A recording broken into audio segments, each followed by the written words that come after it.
Assalamualaikum warahmatullahi wabarakatuh. Perkenalkan, nama saya Karimah Damayanti dengan NIM 352006.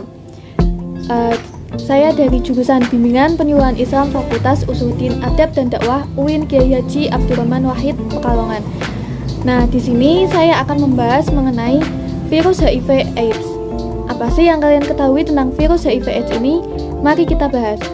Nah, yang pertama kita akan membahas mengenai pengertian dari virus HIV/AIDS. Teman-teman tahu nggak nih apa yang dimaksud dari virus HIV/AIDS? Virus HIV atau Human Immunodeficiency Virus merupakan salah satu virus yang membunuh sel darah putih yang ada di dalam tubuh manusia. Nah, hilangnya sel darah putih ini akan melemahkan sistem fungsi imun tubuh dengan secara drastis. Jadi akibatnya adanya infeksi virus HIV ini akan membuat tubuh menjadi mudah dan rentan terkena penyakit seperti penyakit adanya infeksi bakteri, infeksi dari jamur, parasit, dan lain sebagainya.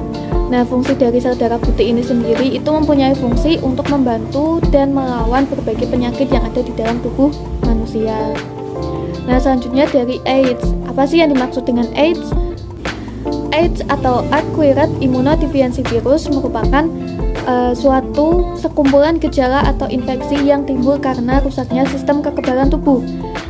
Nah, sistem kekebalan tubuh ini terjadi akibat adanya infeksi virus HIV. Jadi AIDS terjadi ketika virus HIV itu udah masuk ke dalam sistem kekebalan tubuh dan menghancurkannya. Nah, jadi di sini apabila sistem kekebalannya sudah rusak, sudah hancur, maka tubuh rentan untuk mengalami berbagai penyakit dan bahkan dapat berakibat fatal atau meninggal dunia. Nah, selanjutnya kita juga akan membahas mengenai bagaimana cara penularan dari virus HIV/AIDS. Cara penularan dari virus HIV/AIDS ini yang pertama, adanya hubungan seks yang beresiko.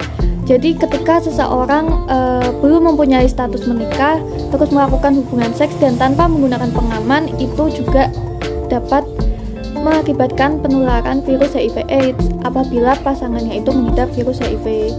Contohnya misalkan dalam suatu kasus seorang pemuda yang datang memasuki sebuah klub malam, kemudian menyewa dan menggunakan jasa seorang pelacur dan melakukan hubungan seks tanpa menggunakan pengaman, itu juga dapat menularkan adanya virus HIV/AIDS. Kemudian cara penularan yang kedua yaitu dengan transfusi darah. Kegiatan transfusi darah ini juga dapat mengakibatkan penularan virus HIV/AIDS. Yang ketiga itu ada pemakaian jarum suntik yang berlebihan. Nah, pemakaian jarum suntik ini juga sangat berpengaruh dan berakibat menularkan virus HIV/AIDS ya teman-teman. Jadi hati-hati untuk pemakaian jarum suntik. Kemudian yang keempat itu ada peralatan medis yang non steril.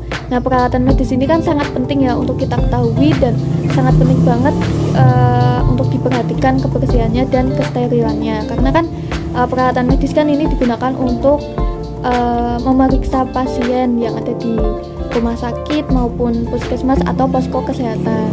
Jadi peralatan medis ini sangat penting kebersihannya dan sangat perlu diperhatikan sekali, karena jika misalkan peralatan medis yang merupakan bekas dari penggunaan tes HIV/AIDS atau apapun itu yang berkaitan dengan HIV/AIDS itu dapat menyebabkan tertularnya virus HIV/AIDS. Jadi sangat perlu untuk diperhatikan sekali. Kemudian yang kelima itu ada ibu yang mengidap HIV kemudian masih menyusui kepada anaknya. Jadi ketika seorang ibu yang mengidap HIV tapi ibunya itu masih memberikan ASI atau air susunya kepada bayinya, nah itu bayinya juga akan tertular adanya virus HIV/AIDS.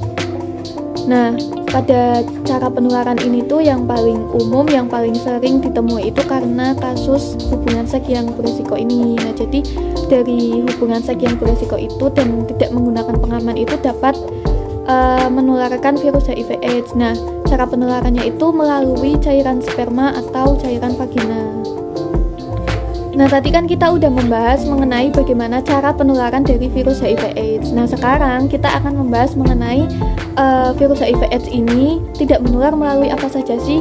Nah, apakah virus HIV/AIDS ini bisa menular seperti virus pada umumnya melalui udara atau bagaimana, seperti itu kan. Nah, yang pertama itu virus HIV/AIDS tidak bisa ditularkan melalui air liur. Kenapa tidak bisa ditularkan melalui air liur? Karena persentase virusnya yang sangat lemah dan sangat kecil. Nah, jadi virus HIV/AIDS ini tidak dapat ditularkan melalui air liur. Kemudian juga tidak dapat ditularkan melalui gigitan hewan penghisap darah. Contohnya seperti nyamuk, itu juga tidak dapat menularkan virus HIV/AIDS karena kan nyamuk menghisap darah manusia, tetapi kemudian itu nyamuk tidak memasukkan darah manusia itu ke tubuh manusia lain. Kemudian yang kedua itu virus HIV/AIDS tidak bisa ditularkan melalui udara. Kenapa tidak bisa? Karena presentasi virusnya itu sangat kecil dan sangat lemah jika berada di udara. Kemudian yang ketiga, virus HIV/AIDS tidak bisa ditularkan melalui kontak fisik atau sentuhan fisik, yakni seperti berjabat tangan, berpelukan, dan lain sebagainya. Nah, yang terakhir itu virus HIV/AIDS tidak bisa ditularkan melalui air mata, dan juga keringat. Jadi dari yang tadi sudah saya jelaskan itu beberapa hal yang tidak dapat menularkan adanya virus HIV/AIDS. Nah, dari virus HIV/AIDS tadi kan tentunya ada nih cara penanggulangannya atau cara pencegahan. Nah, cara pencegahan yang dapat kita lakukan untuk mencegah terjadinya penularan virus HIV/AIDS ini, yang pertama itu bisa dengan aben. Aben itu maksudnya tidak berhubungan seks saat jauh dari pasangan. Jadi seorang pasangan itu menahan diri untuk tidak melakukan hubungan seks yang berisiko. Kemudian yang kedua itu be faithful. Be faithful itu artinya setia. Jadi ketika seseorang yang sudah menikah itu diharuskan dan diwajibkan ya untuk setia kepada pasangannya agar tidak menularkan virus HIV/AIDS dan tidak bergonta-ganti pasangan. Kemudian yang ketiga itu ada pemakaian kondom. Jadi ketika seseorang melakukan hubungan seks yang berisiko itu dapat menggunakan pengaman atau kondom, karena hal ini kan juga untuk mencegah terjadinya penularan virus HIV/AIDS agar tidak semakin banyak yang mengidap dan terkena virus HIV/AIDS tersebut, karena dampaknya yang sangat berbahaya. Kemudian yang keempat itu ada drugs. Drugs itu artinya tidak mengkonsumsi narkoba. Jadi ini juga penting dan sangat berpengaruh ya. Jadi tidak dianjurkan dan bahkan sangat perlu untuk dihindari bahwa tidak mengkonsumsi narkoba. Kemudian yang kelima itu ada education. Education di sini itu maksudnya kita aktif mencari informasi-informasi yang benar. Edukasi mengenai virus HIV/AIDS, mungkin dari cara penularannya, pengertiannya, kemudian dampak-dampaknya. Nah, itu kan kita mencari tahu informasi yang baik dan benar mengenai edukasi virus HIV/AIDS untuk menambah wawasan kita dan juga juga memberitahukan bahwa virus HIV/AIDS ini sangat penting untuk diketahui semua orang dan sama-sama untuk mencegah penularan virus HIV/AIDS. Nah, pembahasan selanjutnya itu kita akan membahas mengenai pentingnya tes HIV/AIDS. Jadi tes HIV/AIDS ini juga sangat penting ya dan dilakukan dengan secara berkala. Nah, apa sih yang dimaksud dengan tes HIV/AIDS ini? Tes HIV/AIDS ini itu merupakan prosedur pemeriksaan kepada seseorang untuk mendeteksi dan mencari tahu apakah di dalam tubuh kita itu ada virus HIV/AIDS-nya atau tidak. Maksudnya terdeteksi infeksi virus HIV/AIDS itu atau tidak. Nah, dengan cara apa? Dengan cara melalui tes HIV/AIDS ini. Jadi tes HIV/AIDS ini sangat penting untuk dilakukan setiap orang dan secara berkala dan rutin ya, untuk mendeteksi bahwa sebenarnya kita itu mengidap atau terkena virus HIV/AIDS atau tidak. Nah, misalkan seseorang itu sudah melakukan tes dan berisiko terkena virus HIV/AIDS, itu nantinya akan ditindaklanjuti dengan berbagai metode pengobatan dan penyembuhannya. Jadi juga dengan ketentuan-ketentuan yang ada yang sudah tentukan. Nah, tadi kan kita udah membahas nih tentang virus HIV/AIDS yang udah sangat banyak ya kita bahas. Nah, sekarang kita akan membahas mengenai himbauan untuk mengajak memberikan dukungan terhadap ODA. Nah, apa sih yang dimaksud ODA? ODA itu kan seseorang yang mengidap virus HIV/AIDS. Nah, jadi kita penting ya teman-teman untuk memberikan dukungan terhadap ODA. Nah, pemberian dukungan itu tidak hanya kelas. Maksudnya kelas itu tidak hanya dengan kata seperti semangat ya, itu kan tidak. Tapi kita bisa memberikan dukungan yang lebih bermakna dan lebih memotivasi ODA. Nah, dengan cara apa? Yakni ada 3 cara yang bisa kita lakukan untuk memberikan dukungan terhadap ODA. Nah, yang pertama kita bisa menumbuhkan tanggung jawab ODA terhadap pengobatannya. Jadi kita memberikan sugesti positif, kalimat-kalimat positif, penyemangat dan motivasi untuk menumbuhkan ODA itu memiliki tanggung jawab terhadap pengobatannya melawan penyakit virus HIV/AIDS itu, dan mengikuti metode-metode maupun prosedur-prosedur dalam pengobatannya agar cepat sembuh dan tidak terinfeksi lagi virus HIV/AIDS. Kemudian yang kedua itu meminta ODA untuk berkontribusi dalam melakukan pekerjaan rumah.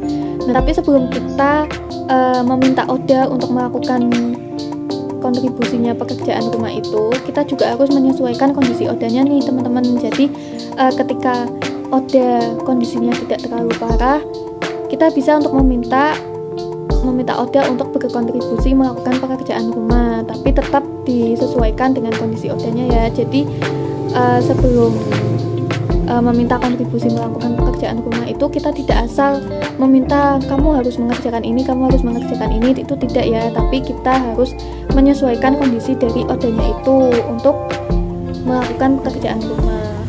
Nah, yang ketiga itu ada mengikut sertakan ODA dalam interaksi sosial. Jadi dalam melakukan interaksi sosial atau kegiatan interaksi sosial itu kita dapat melibatkan dan mengikut sertakan ODA. Jadi di sini itu ODA tidak akan berpikiran kalau dirinya itu merasa asing, diasingkan, sepi dan dijauhi, itu tidak. Tapi dengan kita mulai mengajak mengikut sertakan ODA dalam kegiatan-kegiatan sosial, misalkan kegiatan sosial di posko atau apapun itu. Nah, kita bisa mengikut sertakan ODA untuk mengikuti kegiatan sosial. Nah, akan terjadi interaksi sosial. Jadi ODA tidak merasa bahwa dirinya itu dijauhi, diasingkan atau hal-hal negatif lainnya, pikiran-pikiran negatif lainnya. Nah, kemudian yang terakhir nih, kan tadi kita udah membahas banyak juga. Nah, terakhir saya akan membahas tentang mengenai untuk menghimbau kepada teman-teman untuk berperilaku hidup sehat, aman dari penularan virus HIV/AIDS.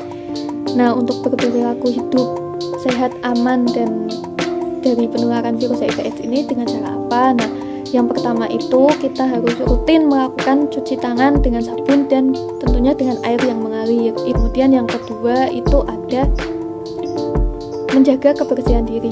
Kemudian yang ketiga itu mengkonsumsi makanan yang sehat dan segar. Kemudian yang keempat itu menggunakan air bersih. Kemudian yang kelima itu ada berolahraga secara rutin. Kemudian yang keenam itu ada tidak mengkonsumsi narkoba. Kemudian yang ketujuh itu tahan diri. Maksudnya di sini itu tahan diri melakukan hubungan seks yang beresiko. Jadi ketika ingin melakukan hubungan seks itu diharapkan untuk menahan diri bagi seseorang yang belum menikah ya teman-teman, seperti itu. Kemudian yang ke-8 itu ada melakukan tes HIV/AIDS. Jadi seperti yang dijelaskan tadi mengenai tes HIV/AIDS ini, bahwa tes HIV/AIDS ini sangat penting dan perlu untuk kita lakukan. Kemudian yang ke-9 itu ada tidak memakai jarum suntik yang berlebihan. Nah, kita kan tadi udah membahas juga nih tentang pemakaian jarum suntik yang berlebihan itu termasuk dalam cara penularan virus HIV/AIDS. Nah, berarti kita harus mencegah dengan cara apa? Dengan cara kita tidak menggunakan jarum suntik yang berlebihan. Nah, tadi kan kita udah membahas banyak ya teman-teman mengenai virus HIV/AIDS itu, dari mulai pengertian, cara penularan, kemudian kemudian virus HIV/AIDS tidak tertular melalui apa saja, pentingnya tes, terus ajakan untuk update, dan yang terakhir untuk berperilaku hidup sehat aman dari penularan virus HIV/AIDS. Nah, dari beberapa penjelasan yang sudah saya jelaskan tadi, semoga penjelasan tadi dapat bermanfaat bagi teman-teman semua dan dapat kita terapkan ya di dalam kehidupan sehari-hari. Tentunya mengenai HIV/AIDS ini kan sangat penting dan dampaknya yang sangat berbahaya juga seperti itu. Jadi semoga bermanfaat, dan mungkin itu saja penjelasan dari saya. Kurang lebihnya mohon maaf apabila ada kesalahan dan kekurangan. Saya ucapkan terima kasih dan saya pamit untuk undur diri. Terima kasih. Wassalamualaikum warahmatullahi wabarakatuh.